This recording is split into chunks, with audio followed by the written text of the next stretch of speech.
Hello there. This is my 13th lecture on transistor design and applications. And today we are going to analyze the schematic of the 723 regulator. And many of the ideas that we are going to talk about, or things that we're gonna see, it's a recap for the past 12 lectures. I believe this lecture is going to be very important, so please pay attention.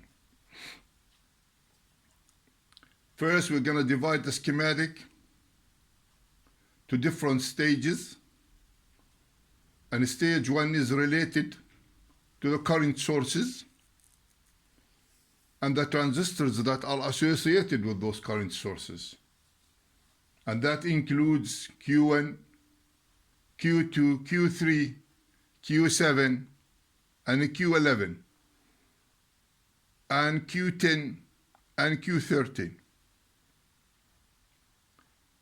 Okay, and what else? We have our reference voltage stage,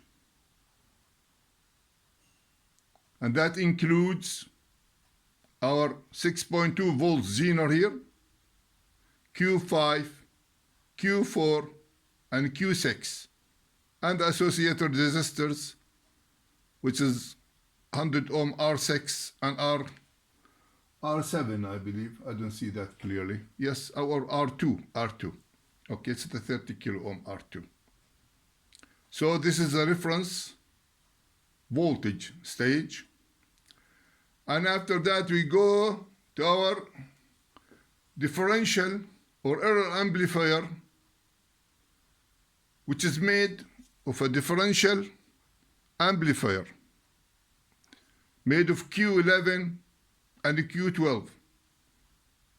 And we devoted a full lecture or maybe more for this kind of amplifier.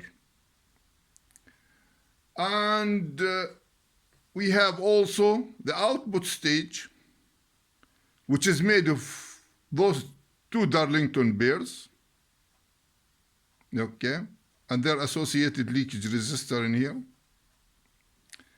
And we have also the current limiting stage. It's around this transistor, which is Q15. Okay, that's to limit the current.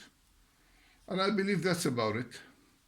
So let's start without wasting much time. We have our FIT in here. That FIT with its gate connected to the ground. You have an IDSS flows there. When you short the gate to the source, you got your IDSS flows in here, and it should be sufficient to operate the zener and to operate whatever current is needed for Q2. And how much that current is?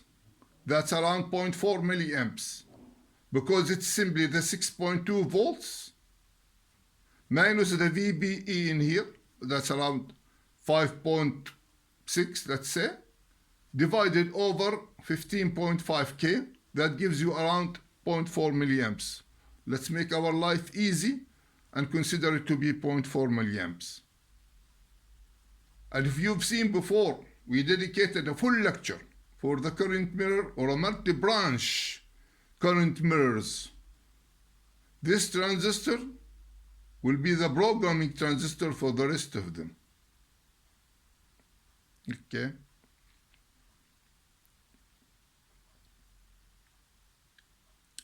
And what do we see in here? Like we talked before, having an REs on the emitters of these transistors will make us avoid the early effect.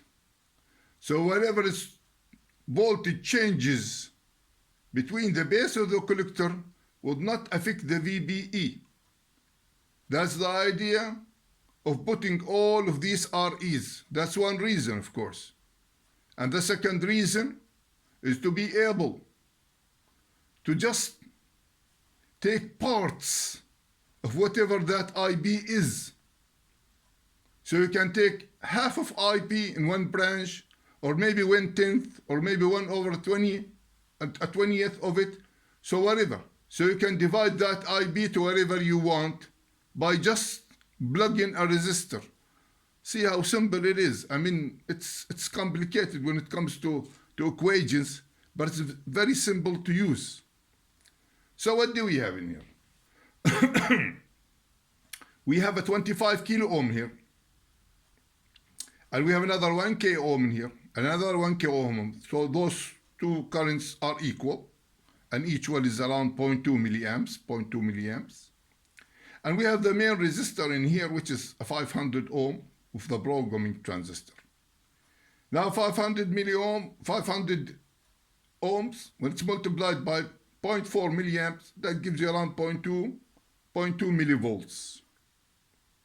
And you have an additional of about 0.6 volt across the VBE. So that means the voltage drop between the V plus in here and the bases are around 0.8 volts. And the idea in here is to put resistors to take a bit of the VBE of each transistor to reduce its current. And we have in here a 25K, okay, which is going to get bit of the IB in here, and that will reduce its current. And actually it will be reduced to around 12 microamps. How that happens? Let's discuss that in further details, because this is important. Now, how to do something like that. Now, to simplify matters, we would say that IR3, okay, which is the 25K in here, which would gonna take just a little part of IB, or copy just a little part of IB. IB, this is I just made what they call it, a few steps to make people understand how this is done. Okay, so what we do is we divide our IB in here over the ratios of the 25K and the 0.5K. So the idea that if I have in here a 0.4 milliamps on a 500 ohm, and when it becomes a 50K, 25K, that means this current is nearly 1/50 of that current. So what I got in here is IB divided by 50 equals around 8 microamps. Okay, that's the first step. Just to get to the real current that is there. You have to do this by iteration, unfortunately. I mean, if you want to design, it's much easier to design whatever current you want out of that, okay, without really going through these steps. But when you analyze something that's already done, sometimes it's more complicated to just analyze more than design. So we got our 8 micros, which is, by the way, this is the minimum that we have.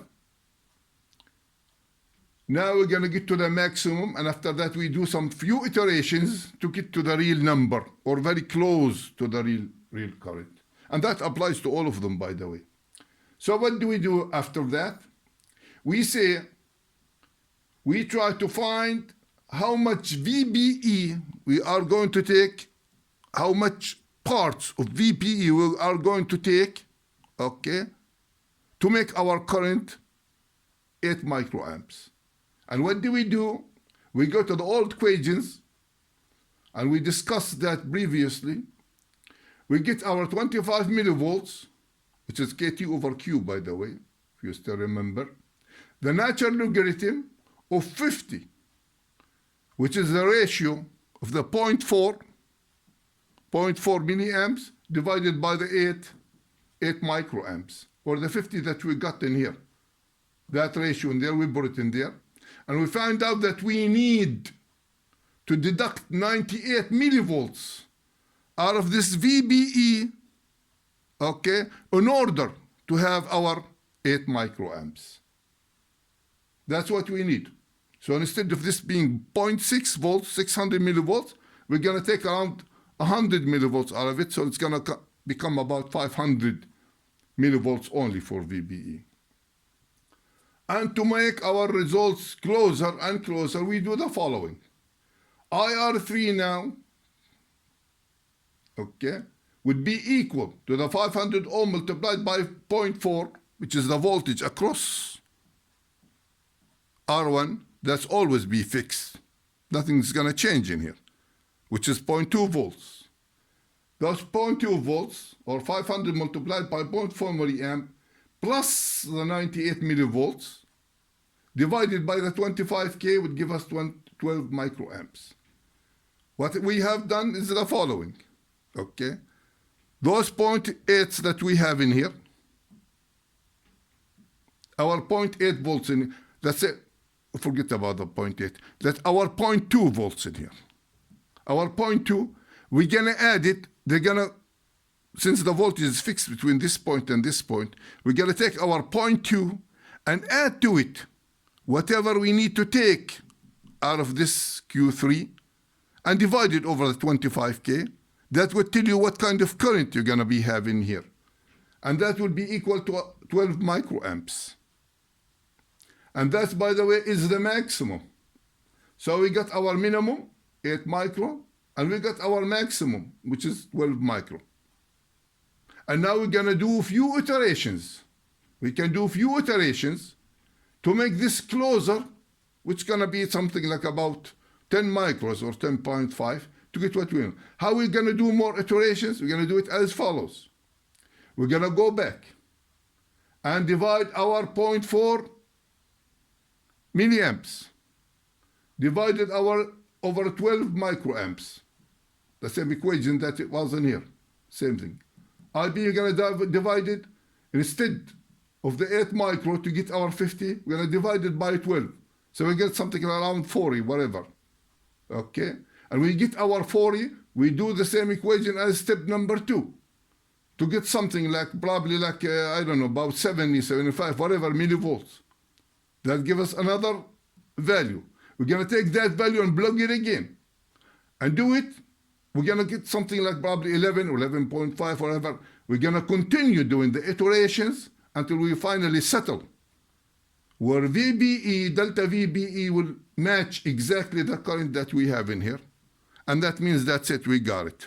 So this is the way to do it, by iterations.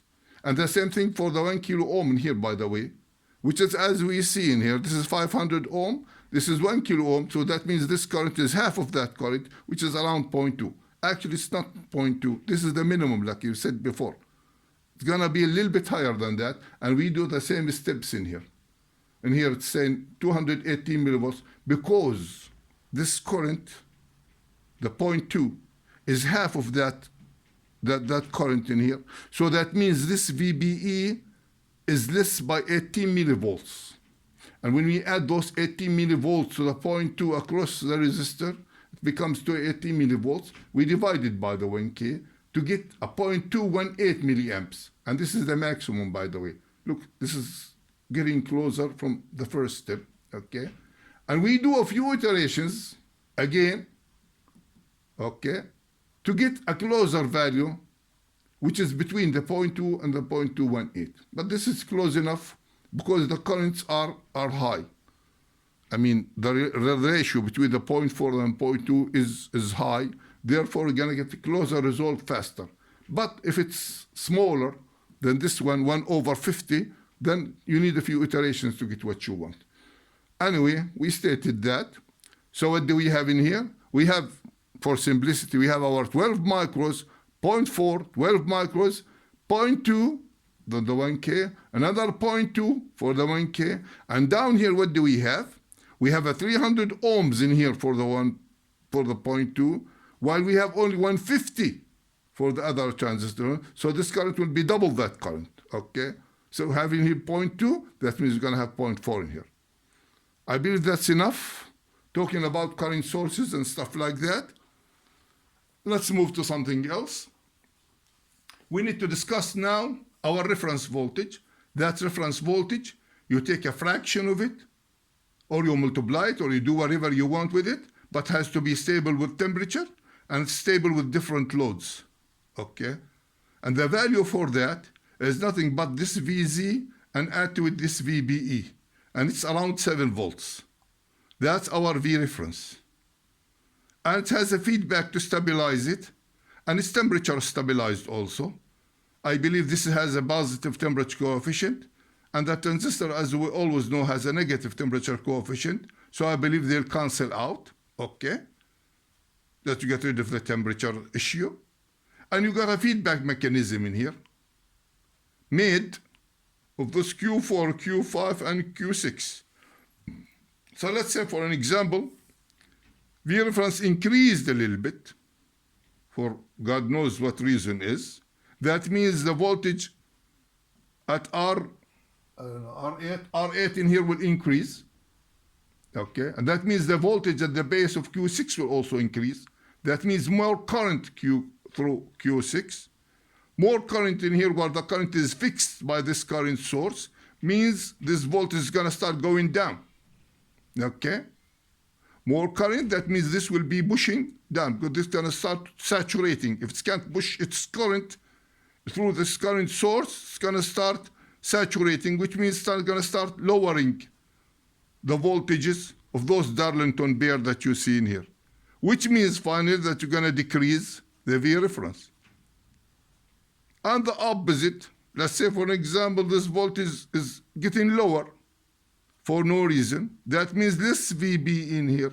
Less VB means you are turning off this transistor, okay, which means less current going through, which means that this current source can't push its current in here. That means this is going to start saturating or lifting its voltage up, and that voltage across the dielectric will go up again, and your reference back to wherever it was. Okay? So that's the reference stage, V reference stage. It's around 7 volts inside the chip. And what else do we have? We have in here our differential amplifier. And as we see, it's the current for this differential amplifier comes from a current source. And from previous lectures, you still remember that having a current source in here will allow you to pull the inputs down near to the ground, okay? And you can see how this is done. If this transistor saturates, it's gonna have around 0.1 volts in here. And that means the inputs in here will be just around 1 volt. And this point will be around just 0.1 volt above the ground. So that allows the inputs to move up and to move down. And this is our error amplifier. And this is the inverting input. Why it's the inverting input? Because the output is sticking out of its collector. Okay? And it's not inverted after that. Those are just followers. So this is the inverting input. And this is the non-inverting. Why? Because like we said before, it's the collector of the other transistor that is taken out, and it's not inverted after that. You remember that you always have 180 degrees out of phase between the collector, okay, and the base. And that's why you have your inversion. So this is our error amplifier. And if you still remember, the load for this transistor Q12 is nothing but a current source. So what is it again for a differential amplifier like that? It's the resistance looking inside Q12, inside the collector of Q12, which is extremely high, divided by our two little REs. And our REs in this case for these currents is nothing like around 130 ohms each. Okay? So that means you have an extremely high gain in here, few thousands. And a few millivolts of error will be enough to saturate the transistors in here. Okay? So we have a gain of few thousands in here. That's how much gain you have. And what else to talk about? Yes, and we still remember that whatever current source that you got in here, you always divide it by 2.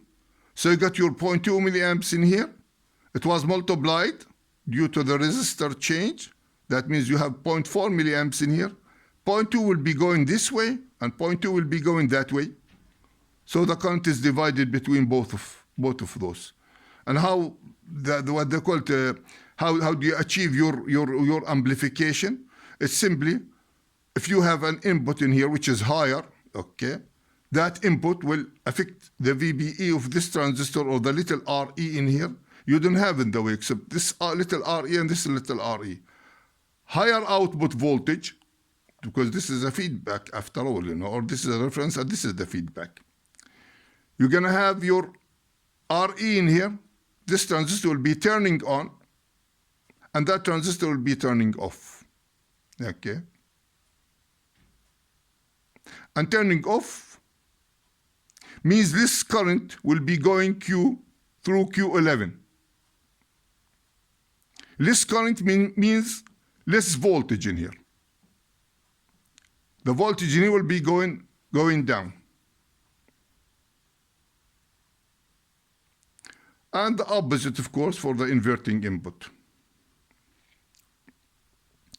And let's go to the output stage. The output stage is nothing but a pair of Darlington, and with this resistor for the leakage. So the leakage of Q14, whatever it is, it will never be able to turn on Q15. You put this resistor here to suck the leakage. You have a flying Zener in here. I didn't find much application for it, but it's there. Somebody we know it for something. And look at the collector, it's the same thing. It's a floating collector. So you can put it on a voltage that's not similar to the chip voltage. You have your current source in here. And we talked a little bit before about those current sources.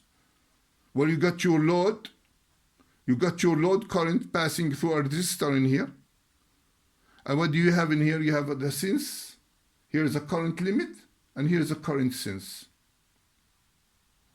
And when you have your current passing through the resistor between the base and the emitter, the increased voltage between the base of the emitter will turn on this transistor.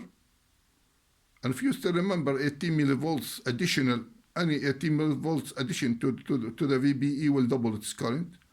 So that means this will go crazy when you reach that limit current, and will start saturating. And with saturate, it's gonna suck all the 0.2 milliamps that's going through this gain. It's gonna go through this way.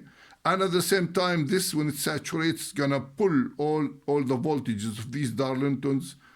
It's gonna short these Darlingtons. So when this is trying to saturate, okay, this point is going to be near this point, which means you are saturating all the Darlington pairs that are in here, okay, which means you are turning off the output and therefore stopping the current from increasing.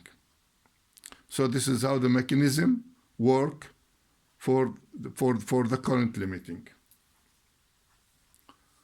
I believe we have a lot of interesting stuff in here. And what else to talk about? Yes, in here, Q10 in here, you have your, it's VCE is fixed by this transistor in here.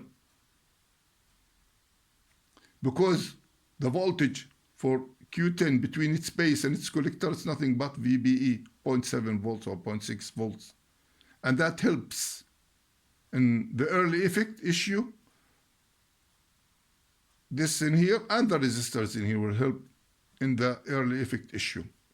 And if you still remember that early effect issue, which equals that delta VBE would be equal to around 0.001 of VCE minus 0.001 of VCE.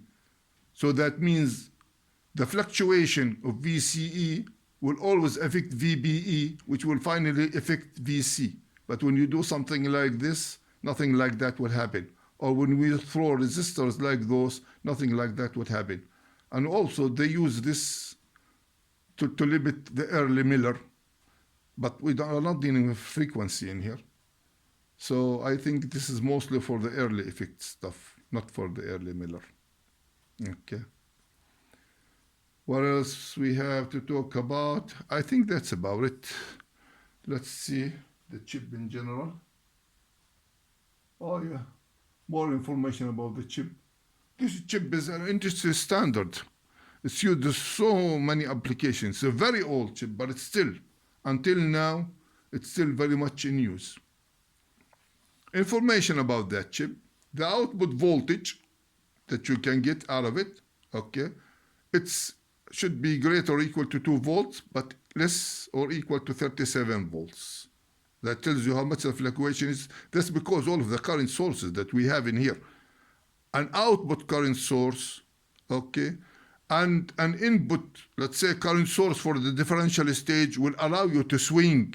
This is the idea, see? This is the merits of these things that we've talked about. Look at the swing in here that you have. The positive minimum voltage that you can get is around 10 volts because you need around 7 volts for the reference itself and the 3 others just for the other transistors to operate up and down.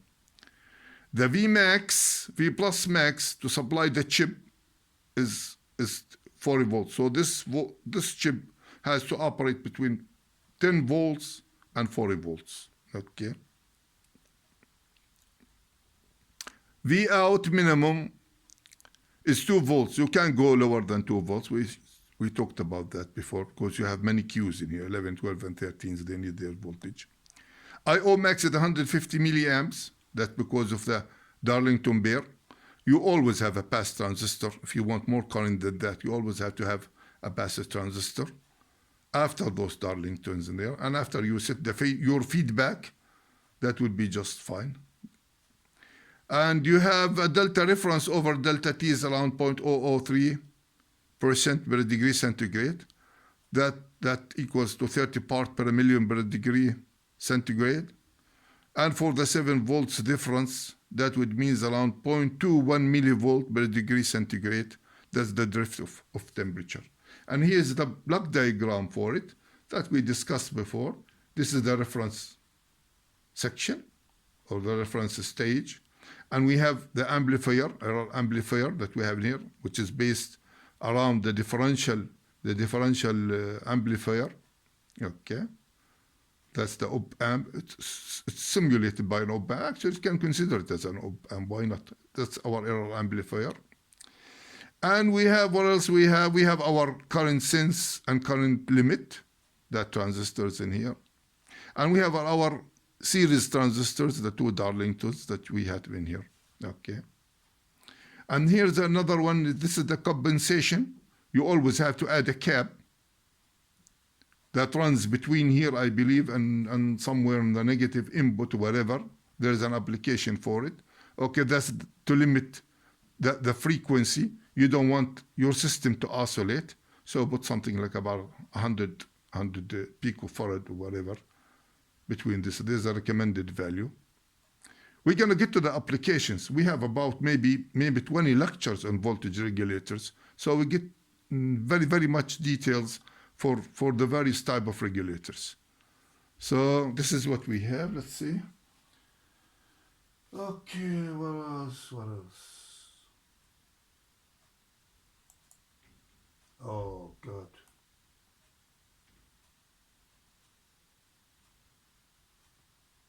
Yep, the goodies never stop. The goodies never stop. I believe this is what we are going to talk about next time. Another notorious, the LM723, a quad DC operation amplifier. Okay, and this is a dual, the 358. And this is the schematic of a single op-amp of this. This is a truly notorious operation amplifier. I believe we are going to talk about it next time. So I believe we have to stop in here. I want to thank you for watching, and I want to ask you to subscribe if you are not subscribed, okay? Maybe more than 100 lectures are coming your way, and it's all full of goodies. So thank you for watching, and have a nice day. And see you next time. Bye for now.